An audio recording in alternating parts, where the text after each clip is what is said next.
ਹਫ਼ਤੇ ਭਰ ਦੀਆਂ ਇਮੀਗ੍ਰੇਸ਼ਨ ਦੇ ਨਾਲ ਜੁੜੀਆਂ ਹੋਈਆਂ ਕੁਝ ਅਪਡੇਟਸ ਲੈ ਕੇ ਮੈਂ ਵਰੁਣ ਕੌਰ ਮਾਨ ਹਾਜ਼ਰ। ਸਤਿ ਸ੍ਰੀ ਅਕਾਲ, ਤੁਸੀਂ ਦੇਖ ਰਹੇ ਹੋ ਪੰਜਾਬ ਮੇਲ USA TV।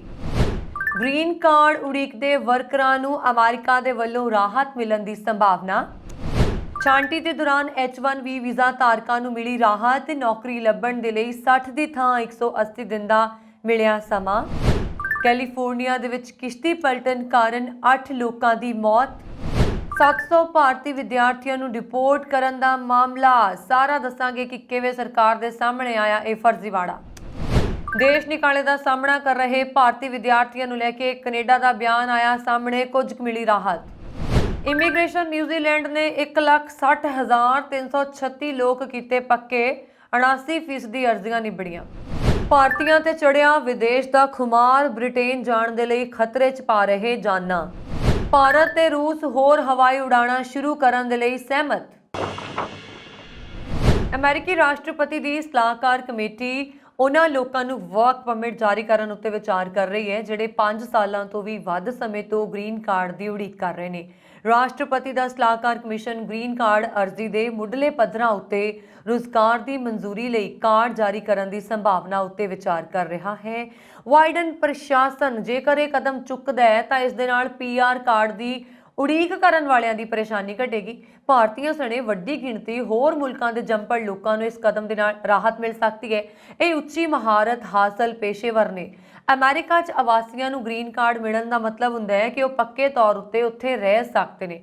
ਸਿਫਾਰਸ਼ਾਂ ਦੇ ਵਿੱਚ ਤਜਵੀਜ਼ ਰੱਖੀ ਗਈ ਹੈ ਕਿ ਅਮਰੀਕੀ ਨਾਗਰਿਕਤਾ ਤੇ ਆਵਾਸ ਸੇਵਾਵਾਂ ਉਹਨਾਂ ਵਿਅਕਤੀਆਂ ਨੂੰ EADs ਤੇ ਯਾਤਰਾ ਦਸਤਾਵੇਜ਼ ਜਾਰੀ ਕਰ ਸਕਦੀਆਂ ਨੇ ਜਿਨ੍ਹਾਂ ਦੀ I-140 ਰੁਜ਼ਗਾਰ ਆਧਾਰਿਤ visa petition EB1 EB2 EB3 ਵਰਗਾਂ ਵਿੱਚ ਮਨਜ਼ੂਰ ਹੋਈ ਹੈ। ਇਹਨਾਂ ਵਿੱਚ ਉਹ ਵੀ ਸ਼ਾਮਲ ਨੇ ਜੋ 5 ਜਾਂ ਵੱਧ ਸਾਲਾਂ ਤੋਂ ਵੀਜ਼ਾ ਲਈ ਕਤਾਰ 'ਚ ਲੱਗੇ ਹੋਏ ਨੇ, ਭਾਵੇਂ ਉਹਨਾਂ ਸਥਿਤੀ 'ਚ ਫੇਰਬਦਲ ਲਈ ਅਰਜ਼ੀ ਦਿੱਤੀ ਹੈ ਜਾਂ ਨਹੀਂ। ਇਸ ਸੰਬੰਧੀ ਤਜਵੀਜ਼ ਉੱਘੇ ਭਾਰਤੀ ਅਮਰੀਕੀ ਅਜੇ ਜੈਨ ਪਟੋਰੀਆ ਨੇ ਰੱਖੀ ਹੈ। ਅਮਰੀਕੀ ਸੁਪਨੇ ਦਾ ਪਿੱਛਾ ਕਰਨ ਵਾਲੇ ਭਾਰਤੀ ਤਕਨੀਕੀ ਪੇਸ਼ੇਵਰਾਂ ਨੂੰ ਵਾਪਸ ਭੇਜੇ ਜਾਣ ਤੋਂ ਬਚਣ ਦੇ ਲਈ ਕੁਝ ਮਹੀਨਿਆਂ ਦੇ ਵਿੱਚ ਅਚਾਨਕ ਇੱਕ ਨਵੀਂ ਨੌਕਰੀ ਲਈ ਭਟਕਣਾ ਛੱਡ ਦਿੱਤਾ ਗਿਆ। ਇੱਕ ਭਾਰਤੀ ਅਮਰੀਕੀ ਕਿਸ਼ੋਰ ਵੀ ਇਸ ਡਰ ਤੋਂ ਘਰੋਂ ਭੱਜ ਗਈ। ਉਸਦੇ ਪਿਤਾ ਦੀ ਨੌਕਰੀ ਚਲੀ ਜਾਏਗੀ। ਉਸਨੂੰ ਅਮਰੀਕਾ ਵਿੱਚ ਆਪਣੇ ਸਕੂਲ ਅਤੇ ਦੋਸਤਾਂ ਨੂੰ ਛੱਡਣ ਦੇ ਲਈ ਮਜਬੂਰ ਕੀਤਾ ਗਿਆ।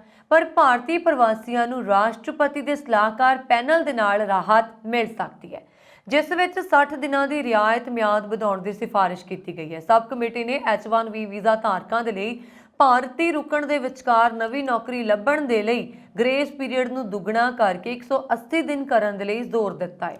ਸਿਧਾਂਤਕ ਅਤੇ ਤਕਨੀਕੀ ਜਾਣਕਾਰੀ ਵਾਲੇ ਕਰਮਚਾਰੀਆਂ ਲਈ ਗੈਰ ਪ੍ਰਵਾਸੀ ਵੀਜ਼ਾ ਵਾਲੇ ਹਜ਼ਾਰਾਂ ਨੇ ਚੱਲ ਰਹੀ ਤਕਨੀਕੀ ਛਾਂਟੀ ਦੇ ਹਿੱਸੇ ਵਜੋਂ ਰੁਜ਼ਗਾਰ ਗਵਾ ਦਿੱਤਾ ਹੈ। ਕਈ ਕਾਮੇ H1B ਵੀਜ਼ਾ ਤੇ ਆਪਣੇ ਉਦਮ ਸ਼ੁਰੂ ਕਰਕੇ ਉਦਮਤਾ ਦੀ ਖੋਜ ਕਰ ਰਹੇ ਨੇ। ਸਲਾਹਕਾਰ ਕਮਿਸ਼ਨ ਦੇ ਮੈਂਬਰ ਅਜੇ ਜੈਨ ਪਟੋਰੀਆ ਨੇ ਆਪਣੀ ਪੇਸ਼ਕਾਰੀ ਵਿਸਥਾਰ ਲਈ ਜ਼ੋਰ ਦਿੱਤਾ ਜਿਸ ਵਿੱਚ ਕਾਗਜ਼ੀ ਕਾਰਵਾਈ ਅਤੇ 60 ਦਿਨਾਂ ਦੀ ਮਿਆਦ ਵਿੱਚ H1B ਵੀਜ਼ਾ ਸਥਿਤੀ ਦੇ ਤਬਾਦਲੇ ਦੇ ਲਈ ਇੱਕ ਸੀਮਤ ਸਮਾਂ ਨੂੰ ਵੀ ਉਜਾਗਰ ਕੀਤਾ ਹੈ। ਔਰ ਪ੍ਰਸਤਾਵਿਤ ਸੁਧਾਰ ਦਾ ਉਦੇਸ਼ ਇਹ ਯਕੀਨੀ ਬਣਾਉਣਾ ਹੈ ਕਿ ਉੱਚ ਹੁਨਰਮੰਦ ਕਰਮਚਾਰੀ ਨੌਕਰੀ ਤੋਂ ਕੱਢੇ ਜਾਣ ਤੋਂ ਬਾਅਦ ਅਮਰੀਕਾ ਵਿੱਚ ਮੌਕਿਆਂ ਨੂੰ ਗਵਾ ਨਾ ਜਾਣ। ਅਮਰੀਕਾ ਦੇ ਤਕਨੀਕੀ ਖੇਤਰ ਵਿੱਚ H1B ਵੀਜ਼ਾ ਧਾਰਕਾਂ ਦਾ ਇੱਕ ਵੱਡਾ ਹਿੱਸਾ ਬਣਨ ਵਾਲੇ ਭਾਰਤੀ ਐਕਸਟੈਂਸ਼ਨ ਦਾ ਲਾਭ ਉਠਾਉਣਗੇ ਕਿਉਂਕਿ ਉਹ ਕਥਿਤ ਤੌਰ ਤੇ ਨੌਕਰੀ ਤੋਂ ਕੱਢੇ ਗਏ ਪੇਸ਼ੇਵਰਾਂ ਦਾ 40% ਬਣਦੇ ਨੇ। ਲੱਖਾਂ ਤਕਨੀਕੀ ਮਾਹਿਰਾਂ ਨੂੰ ਨੌਕਰੀ ਤੇ ਰੱਖੇ ਜਾਣ ਜਾਂ ਅਸਵੀਕਾਰ ਕੀਤੇ ਜਾਣ ਤੋਂ ਪਹਿਲਾਂ ਹਫ਼ਤਿਆਂ ਤੱਕ ਇੰਤਜ਼ਾਰ ਕਰਨਾ ਪੈਂਦਾ ਹੈ ਕਿਉਂਕਿ ਕੰਪਨੀਆਂ ਇੰਟਰਵਿਊ ਦੇ ਵੱਧ ਤੋਂ ਵੱਧ 5 ਦੌਰ ਕਰਦੀਆਂ ਨੇ। ਤਕਨੀਕੀ ਛਾਂਟੀਆਂ ਨਿਰੰਤਰ ਨੇ ਕਿਉਂਕਿ ਫੇਸਬੁੱਕ ਤੇ ਪੈਰੈਂਟ ਮੈਟਾ ਨੇ ਨੌਕਰੀਆਂ ਵਿੱਚ ਕਟੌਤੀ ਦਾ ਇੱਕ ਹੋਰ ਦੌਰ ਸ਼ੁਰੂ ਕੀਤਾ ਤੇ ਫਰਮਾਂ ਅਜੇ ਵੀ ਲਾਗਤਾਂ ਵਿੱਚ ਕਟੌਤੀ ਲਈ ਸੰਘਰਸ਼ ਕਰ ਰਹੀਆਂ ਨੇ। ਕੈਲੀਫੋਰਨੀਆ ਦੇ ਸਾਨ ਡਿਏਗੋ ਕਾਉਂਟੀ ਦੇ ਬਲੈਕ ਬੀਚ ਦੇ ਤੱਟ ਤੇ ਕਿਸ਼ਤੀ ਪਲਟਣ ਕਾਰਨ ਇਸ ਹਫ਼ਤੇ 8 ਲੋਕਾਂ ਦੀ ਮੌਤ ਹੋਈ। CNN ਨੇ ਅਧਿਕਾਰੀਆਂ ਦੇ ਹਵਾਲੇ ਦੇ ਨਾਲ ਇਹ ਜਾਣਕਾਰੀ ਦਿੱਤੀ। ਘਟਨਾ ਐਤਵਾਰ ਸਵੇਰੇ ਕਰੀਬ 11:30 ਵਜੇ ਵਾਪਰੀ ਯਾਨੀ ਕਿ ਪਿਛਲੇ ਐਤਵਾਰ ਤੇ ਮੌਕੇ ਤੇ ਮੱਛੀ ਫੜਨ ਵਾਲੀ ਕਿਸ਼ਤੀ ਤੇ ਸਵਾਰ ਵਿਅਕਤੀ ਨੇ 911 ਤੇ ਫੋਨ ਕਰਕੇ ਮਾਮਲੇ ਦੀ ਸੂਚਨਾ ਪੁਲਿਸ ਨੂੰ ਦਿੱਤੀ। ਸੂਚਨਾ ਮਿਲਣ ਤੇ ਸਾਨ ਡਿਏਗੋ ਫਾਇਰ ਬਚਾਅ ਵਿਭਾਗ ਦੀ ਟੀਮ ਮੌਕੇ ਤੇ ਪਹੁੰਚੀ। ਪਹਿਲਾਂ ਤਾਂ ਬਚਾਅ ਕਰਨ ਵਾਲਿਆਂ ਨੂੰ ਤੇਜ਼ ਲਹਿਰਾਂ ਕਾਰਨ ਬੀਚ ਤੱਕ ਪਹੁੰਚਣਾ ਮੁਸ਼ਕਿਲ ਰਿਹਾ। ਉਸ ਤੋਂ ਬਾਅਦ ਉੱਥੇ ਪਹੁੰਚਣ ਦੇ ਲਈ ਗੋਡੇ-ਗੋਡੇ ਪਾਣੀ ਵਿੱਚੋਂ ਲੰਘਣਾ ਪੈਂਦਾ ਸੀ। ਲਾਈਫ ਗਾਰਡਸ ਨੇ ਸ਼ੁਰੂ ਦੇ ਵਿੱਚ 7 ਲਾਸ਼ਾਂ ਬਰਾਮਦ ਕੀਤੀਆਂ। ਮੀਡੀਆ ਰਿਪੋਰਟਸ ਦੇ ਅਨੁਸਾਰ San Diego fire rescue department ਨੇ ਕਿਹਾ US ਕਸਟਮ ਬਾਰਡਰ ਪ੍ਰੋਟੈਕਸ਼ਨ ਦੇ 에ਅਰ ਅਤੇ ਸੀ ਆਪਰੇਸ਼ਨਸ ਦੀ ਮਦਦ ਦੇ ਨਾਲ ਲਾਈਫ ਗਾਰਡਸ ਨੇ ਇੱਕ ਹੋਰ ਲਾਸ਼ ਨੂੰ ਲੱਭਣ 'ਚ ਕਾਮਯਾਬੀ ਹਾਸਲ ਕੀਤੀ। ਲਾਸ਼ਾਂ ਨੂੰ San Diego County medical examiner ਦੇ ਦਫ਼ਤਰ ਵਿੱਚ ਤਬਦੀਲ ਕਰ ਦਿੱਤਾ ਗਿਆ। ਵਿਭਾਗ ਦੇ ਮੁਤਾਬਕ fire department, San Diego police ਵਿਭਾਗ, ਯੂਐਸ ਕਸਟਮ ਬਾਰਡਰ ਪ੍ਰੋਟੈਕਸ਼ਨ ਅਤੇ ਯੂਐਸ ਕੋਸਟ ਗਾਰਡ ਸਮੇਤ ਕਈ ਏਜੰਸੀਆਂ ਬਚਾਅ ਕਾਰਜਾਂ ਲਈ ਮੌਕੇ ਤੇ ਸਨ। ਪੰਜਾਬ ਦੀ ਯੁਵਾ ਪੀੜ੍ਹੀ ਨੂੰ ਡਾਲਰਾਂ ਪੌਂਡਾਂ ਦੇ ਸੁਨਹਿਰੀ ਸੁਪਨੇ ਦਿਖਾ ਕੇ ਉਹਨਾਂ ਦੇ ਨਾਲ ਲੱਖਾਂ ਰੁਪਏ ਦੀ ਠੱਗੀ ਕਰਨ ਦੇ ਮਾਮਲੇ ਤਾਂ ਅਕਸਰ ਸਾਹਮਣੇ ਆਉਂਦੇ ਰਹਿੰਦੇ ਨੇ, ਪਰ ਕੈਨੇਡਾ ਸਰਕਾਰ ਨੇ ਵੱਡਾ ਖੁਲਾਸਾ ਕਰਦੇ ਹੋਏ ਕਿਹਾ ਕਿ ਕੈਨੇਡਾ ਪੁੱਜੇ 700 ਵਿਦਿਆਰਥੀ ਜਿਹੜੇ ਨੇ ਉਹ ਫਰਜ਼ੀ ਪਹੁੰਚੇ ਨੇ। ਇਹ ਵੱਡਾ ਫਰਜ਼ੀਵਾੜਾ ਜਿਹੜਾ ਹੈ ਉਸ ਨੂੰ ਫੜਨ ਦੇ ਵਿੱਚ ਸਫਲਤਾ ਹਾਸਲ ਕੀਤੀ ਹੈ, ਜਿਸ ਦੇ ਨਾਲ ਹੀ ਵੱਡੇ ਫਰਜ਼ੀਵਾੜੇ 'ਚ ਜਲੰਧਰ ਦੇ ट्रैवल कारोबारी का हथ दसिया जा रहा। इस दे नाल ही कैनेडा सरकार ने फर्जी दस्तावेज़ों से कैनेडा पुजे भारतीय विद्यार्थियों को डिपोर्ट करने का भी फैसला लेंदे हुए सारे विद्यार्थियों को कैनेडा तो डिपोर्ट करने के कहते नोटिस जारी कर दिते सन। इकट्ठे 700 विद्यार्थियों को कैनेडा सरकार वालों डिपोर्ट करने दी सूचना मिलियां सीगियां, जिस तो बाद मापियां दे विच हड़कंप मचना लाजमी सी, जिस दे नाल ही उसनू वड्डे फर्जीवाड़े च फर्जी दस्तावेज ते 700 विद्यार्थियों को विदेश पहुंचाने वाले जलंधर के ट्रैवल कारोबारी का नाम सामने आने ते सूबे भर के ट्रैवल कारोबारियों च हड़कंप है। कैनेडा सरकार वालों इस फर्जीवाड़े का खुलासा करने तो बाद कमिशनरेट पुलिस विच भी हड़कंप मचिया, जिस तो बाद कमिशनरेट पुलिस भी उक्त ट्रैवल कारोबारी की भाल च जुटी। दस्सिया जा रहा कि इस फर्जीवाड़े के सामने आने ते उक्त ट्रैवल कारोबारी अपने दफ्तर तो फरार हो चुकिया सीगा। फिर उस तो बाद जानकारी के मुताबक 2018 तो 2022 के दरमियान जलंधर के एक ट्रैवल एजेंट ने करीब 700 भारतीय विद्यार्थियों को कैनेडा के एक प्राइवेट कॉलेज के ऑफर लैटर दिखा के उन्होंने कैनेडा के वीजे लगवाए, जिस कारण उक्त ट्रैवल कारोबारी ने हरेक विद्यार्थी तो लाखों रुपए वसूल किए। 4 सालों के दौरान इस फर्जीवाड़े च सारे विद्यार्थी कैनेडा पहुंच गए। दस्सिया जा रहा है कि ज़्यादातर विद्यार्थी टोरंटो विच पुजे, जिस तो बाद उक्त ट्रैवल एजेंट ने सारिਆਂ ਨਾਲ संपर्क करके सब ਨੂੰ ਇੱਕੋ ਹੀ ਗੱਲ ਕਹੀ कि जिस कॉलेज ਵਿੱਚ ਉਹ ਜਾ ਰਹੇ ਨੇ ਉੱਥੋਂ ਦੀਆਂ ਸਾਰੀਆਂ ਸੀਟਾਂ ਫੁੱਲ ਹੋ ਚੁੱਕੀਆਂ ਨੇ ਅਤੇ ਸਭ ਨੂੰ ਅਗਲੇ ਸੈਮੈਸਟਰ ਦੇ ਵਿੱਚ ਸੀਟਾਂ ਦਵਾਈਆਂ ਜਾਣਗੀਆਂ। ਉਸਨੇ ਵਿਦਿਆਰਥੀਆਂ ਦਾ ਭਰੋਸਾ ਜਿੱਤਣ ਦੇ ਲਈ ਉਹਨਾਂ ਨੂੰ ਕੁਝ ਰਕਮ ਵੀ ਮੋੜ ਦਿੱਤੀ ਤਾਂ ਕਿ ਵਿਦਿਆਰਥੀਆਂ ਦਾ ਉਸ ਤੇ ਭਰੋਸਾ ਬਣਿਆ ਰਹੇ। कुछ समय बाद उक्त ट्रैवल कारोबारी ने उत्थे पुजे विद्यार्थियों को किसी होर कॉलेज दे विच दाखला लैण दी गल कही। फिर विद्यार्थियों ने होर कॉलेज दे विच 2 सालों का डिप्लोमा कोर्स करन दा दाखला लिया। फिर 2 साल तक कॉलेज पढ़ाई पूरी की, जिस तो बाद उन्होंने 1 साल वर्क परमिट के तहत उत्थे काम किया। कैनेडा की सीमा सुरक्षा एजेंसी वालों सारे विद्यार्थियों को उक्त ट्रैवल कारोबारी वालों भेजण का दोष लगाया जा रहा सी। नाल ही यह भी दस्सिया जा रहा कि किसी भी अर्जी ते उक्त ट्रैवल कारोबारी के हस्ताक्षर नहीं ने, जबकि सारिया अर्जियां ते विद्यार्थियों ने हस्ताक्षर किए हैं। उत्थे कैनेडा पुजे विद्यार्थियों को डिपोर्ट करने की सूचना मिलते विद्यार्थियों के परिवारक मैंबर भी ट्रैवल कारोबारी को लभण च लग गए सी। दूजे पासे संपर्क करन ते डीसीपी इन्वेस्टिगेशन जसकिरणजीत सिंह तेजा ने दस्सिया सीगा कि कमिशनरेट पुलिस भी उक्त ट्रैवल कारोबारी का पता लगा रही सी। इस दे नाल ही उसके लाइसेंस बारे जानकारी भी हासिल हो रही है और उन्होंने दस्सिया कि फिलहाल पुलिस वालों मामले की गंभीरता के नाल जांच की जा रही है। दोषी पाए जाने के उत्ते उसके खिलाफ सख्त कार्रवाई होएगी। कैनेडा बॉर्डर सर्विसेज एजेंसी ने डिपोर्टेशन का सामना कर रहे भारतीय विद्यार्थियों की कुल गिनती के नाल संबंधित वेरवे देने तो इनकार कर दिता है, क्योंकि उन्होंने वीज़ा दस्तावेज फर्जी निकले। हालांकि मीडिया रिपोर्टों के सूत्रों के हवाले के नाल दावा किया गया कि लगभग 700 विद्यार्थियों को देश निकाले का खतरा सी। CBSE ने अजिहियां रिपोर्टों की सच्चाई को नकारिया। CBSE की बुलारन मारिया ने कहा कि किसी व्यक्ति की इमीग्रेशन जानकारी को निजी मन्निया जाता है और प्राइवेसी एक्ट के द्वारा इसनूं सुरक्षित किया जाता है। खास केसां जां व्यक्तियों बारे CBSE की कह सकता है जां की नहीं कह सकता है, इस बारे बहुत सख्त मापदंड ने। जिन्होंने विद्यार्थियों को देश निकाले के नोटिस मिले सन, उन्होंने कहा कि सही गिणती किसी को नहीं पता। अमृतसर का एक वसनीक जो कि 2019 स्टडी वीज़ा ते कैनेडा प्रवास कर गया सीगा, उसने दस्सिया कि असीं प्रभावित विद्यार्थियों का एक WhatsApp ग्रुप बनाया जिस विच केवल 70 विद्यार्थी इस ग्रुप के मैंबर ने। हालांकि ये गिणती ज़्यादा हो सकती है, पर 700 विद्यार्थियों के नाल संबंधित कोई डाटा नहीं है। उन्होंने कहा कि उन्होंने ये नोटिस पिछले साल अप्रैल और मई में मिले सन। फरीदकोट के एक विद्यार्थन जिसने 2021 स्थाई निवास के लिए अर्जी दी सी, नोटिस प्राप्त करने वाली पहली भारतीय विद्यार्थी सी। कानूनी लड़ाई तो बाद उसनूं देश ਛੱਡਣ ਦਾ ਹੁਕਮ ਦਿੱਤਾ ਗਿਆ। ਵਿਦਿਆਰਥਣ ਨੇ ਕਿਹਾ ਕਿ ਉਹਨਾਂ ਦੇ ਕੇਸ ਜਿੱਤਣ ਦੀ ਸੰਭਾਵਨਾ ਬਹੁਤ ਘੱਟ ਸੀ। ਅੰਮ੍ਰਿਤਸਰ ਦੇ ਮਤਿਆਲ ਪਿੰਡ ਦੇ ਇੱਕ ਹੋਰ ਵਿਦਿਆਰਥੀ ਨੇ ਦੱਸਿਆ ਕਿ ਉਸਨੇ ਟਰੈਵਲ ਏਜੰਟ ਦੀ ਅਗਵਾਈ ਵਾਲੀ ਐਜੂਕੇਸ਼ਨ ਮਾਈਗ੍ਰੇਸ਼ਨ ਸਰਵਿਸਿਜ਼ ਜਲੰਧਰ ਰਾਹੀਂ ਸਟੱਡੀ ਵੀਜ਼ਾ ਲਈ ਅਪਲਾਈ ਕੀਤਾ ਸੀ। ਉਸਨੇ ਕਿਹਾ ਕਿ ਉਸਨੇ ਕਾਲਜ ਲਈ ਦਾਖਲਾ ਫੀਸ ਅਤੇ ਸਿਕਿਉਰਿਟੀ ਡਿਪੋਜ਼ਿਟ ਸਮੇਤ ਲਗਭਗ 15 ਲੱਖ ਰੁਪਏ ਅਦਾ ਕੀਤੇ ਸੀ। ਵਿਦਿਆਰਥੀ ਨੇ ਦੱਸਿਆ ਕਿ ਮੈਕੈਨੀਕਲ ਇੰਜੀਨੀਅਰਿੰਗ ਵਿੱਚ 3 ਸਾਲ ਦੀ ਡਿਗਰੀ ਪੂਰੀ ਕਰਨ ਤੋਂ ਬਾਅਦ ਉਸਨੇ 2022 ਚ ਪੀਆਰ ਲਈ ਅਰਜ਼ੀ ਦਿੱਤੀ। ਉਸਨੇ ਦੱਸਿਆ ਕਿ ਮੁਸੀਬਤ ਉਦੋਂ ਸ਼ੁਰੂ ਹੋਈ ਜਦੋਂ ਸੀਬੀਐਸਈ ਨੇ ਦਸਤਾਵੇਜ਼ਾਂ ਦੀ ਜਾਂਚ ਕੀਤੀ ਤੇ ਦਾਖਲਾ ਪੱਤਰ ਜਾਲੀ ਪਾਏ ਗਏ। ਦੇਸ਼ ਨਿਕਾਲੇ ਦਾ ਨੋਟਿਸ ਅਪ੍ਰੈਲ 2022 ਵਿੱਚ ਭੇਜਿਆ ਗਿਆ। ਉਹ ਆਪਣੀ ਬੇਗੁਨਾਹੀ ਸਾਬਤ ਕਰਨ ਦੇ ਲਈ ਅਦਾਲਤ ਵਿੱਚ ਕੇਸ ਲੜ ਰਿਹਾ ਹੈ।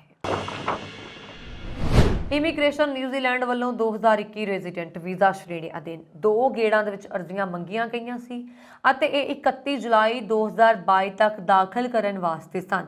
ਇਸ ਸ਼੍ਰੇਣੀ ਅਧੀਨ ਹੁਣ ਤੱਕ ਅਪਡੇਟ ਹੋਏ ਅੰਕੜੇ ਅਤੇ ਬਹੁਤ ਦਫ਼ਤਰ ਤੋਂ ਲਈ ਵਿਸ਼ੇਸ਼ ਜਾਣਕਾਰੀ ਦੇ ਅਨੁਸਾਰ ਹੁਣ ਤੱਕ ਕੁੱਲ 1,60,336 ਲੋਕ ਪੱਕੇ ਹੋਏ ਨੇ। ਇਸ ਸ਼੍ਰੇਣੀ ਅਧੀਨ ਕੁੱਲ 1,06,096 ਅਰਜ਼ੀਆਂ ਪ੍ਰਾਪਤ ਹੋਈਆਂ ਸਨ, ਜਿਨ੍ਹਾਂ ਵਿੱਚ ਕੁੱਲ 2,14,325 ਲੋਕ ਸ਼ਾਮਲ ਸੀ। ਇਹਨਾਂ ਅਰਜ਼ੀਆਂ ਦੇ ਵਿੱਚੋਂ 83,814 ਅਰਜ਼ੀਆਂ ਨਿਬੜ ਚੁੱਕੀਆਂ ਨੇ।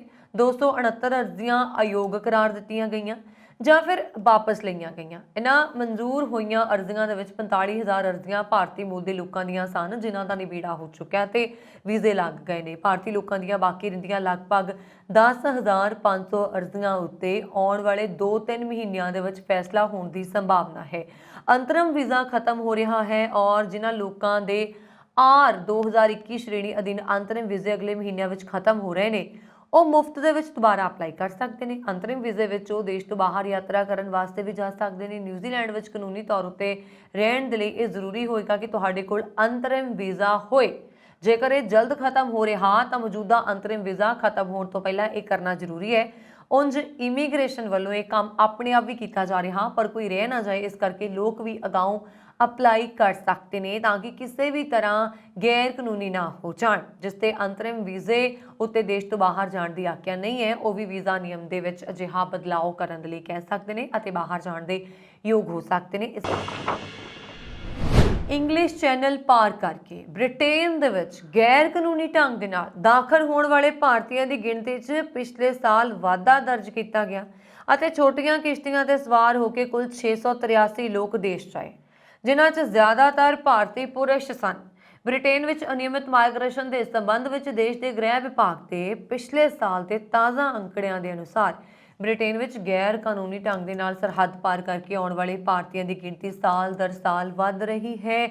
ਸਾਲ 2021 ਚ 67 ਭਾਰਤੀ ਨਾਗਰਿਕ ਛੋਟੀਆਂ ਕਿਸ਼ਤੀਆਂ ਰਾਹੀਂ ਸਰਹੱਦ ਪਾਰ ਕਰਕੇ ਆਏ ਸੀ, ਜਦੋਂ ਕਿ 2020 ਚ ਇਹ ਗਿਣਤੀ 64 ਸੀ ਅਤੇ 2019 ਅਤੇ 2018 ਚ ਅਜਿਹਾ ਇੱਕ ਵੀ ਮਾਮਲਾ ਸਾਹਮਣੇ ਨਹੀਂ ਆਇਆ ਸੀ।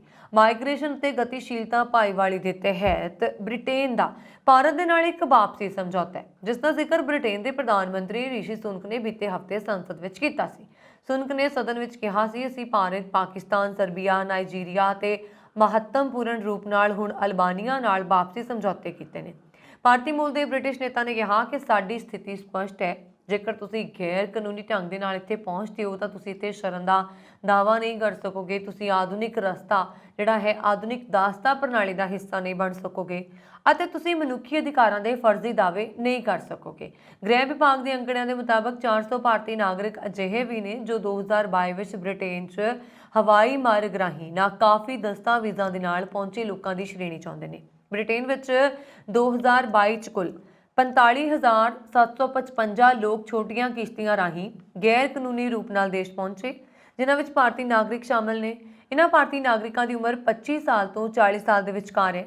ਮੰਨਿਆ ਜਾਂਦਾ ਹੈ ਕਿ ਤਸਕਰ ਛੋਟੀਆਂ ਅਤੇ ਅਕਸਰ ਅਸੁਰੱਖਿਅਤ ਕਿਸ਼ਤੀਆਂ ਤੇ ਸਵਾਰ ਲੋਕਾਂ ਨੂੰ ਗੈਰ ਕਾਨੂੰਨੀ ਢੰਗ ਦੇ ਨਾਲ ਲਿਆਉਣ ਦੇ ਲਈ ਹਜ਼ਾਰਾਂ ਪੌਂਡ ਵਸੂਲਦੇ ਨੇ। ਇਹ ਲੋਕ ਇਸ ਉਮੀਦ ਵਿੱਚ ਬ੍ਰਿਟੇਨ ਆਉਂਦੇ ਨੇ ਕਿ ਉਹ ਦੇਸ਼ ਵਿੱਚ ਸ਼ਰਨ ਦਾ ਦਾਅਵਾ ਕਰ ਸਕਣਗੇ। ਇਸ ਤਰ੍ਹਾਂ ਦੇ ਦੌਰਾਨ ਕਾਰਨ ਪਿਛਲੇ ਕੁਝ ਸਾਲਾਂ 'ਚ ਕਈ ਲੋਕਾਂ ਦੀ ਮੌਤ ਹੋਈ ਹੈ। ਇਦਾਂ ਦੇ ਦੌਰਿਆਂ ਦੇ ਕਾਰਨ ਵੀ ਕਈ ਲੋਕ ਜਿਹੜੇ ਮੌਤ ਦੇ ਮੂੰਹ 'ਚ ਗਏ ਨੇ।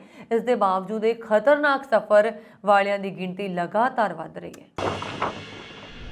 ਭਾਰਤ ਅਤੇ ਰੂਸ ਨੇ ਸਿਧਾਂਤਕ ਤੌਰ ਤੇ ਆਪਣੇ ਦੁਵੱਲੇ ਹਵਾਈ ਸੇਵਾ ਸਮਝੌਤੇ ਨੂੰ ਸੋਧਣ ਦੇ ਲਈ ਸਹਿਮਤੀ ਜਤਾਈ ਹੈ, ਜਿਸ ਤਹਿਤ ਰੂਸੀ ਜਹਾਜ਼ਾਂ ਨੂੰ ਵੱਖ-ਵੱਖ ਭਾਰਤੀ ਸ਼ਹਿਰਾਂ ਦੇ ਲਈ ਹਫ਼ਤਾਵਾਰੀ 64 ਉਡਾਣਾਂ ਚਲਾਉਣ ਦੀ ਆਗਿਆ ਦਿੱਤੀ ਜਾਏਗੀ। ਮੌਜੂਦਾ ਸਮਝੌਤੇ ਤਹਿਤ ਰੂਸ ਭਾਰਤ ਵੱਲੋਂ ਹਫ਼ਤਾਵਾਰੀ 52 ਨਾਗਰਿਕ ਉਡਾਣਾਂ ਚਲਾ ਸਕਦਾ ਹੈ।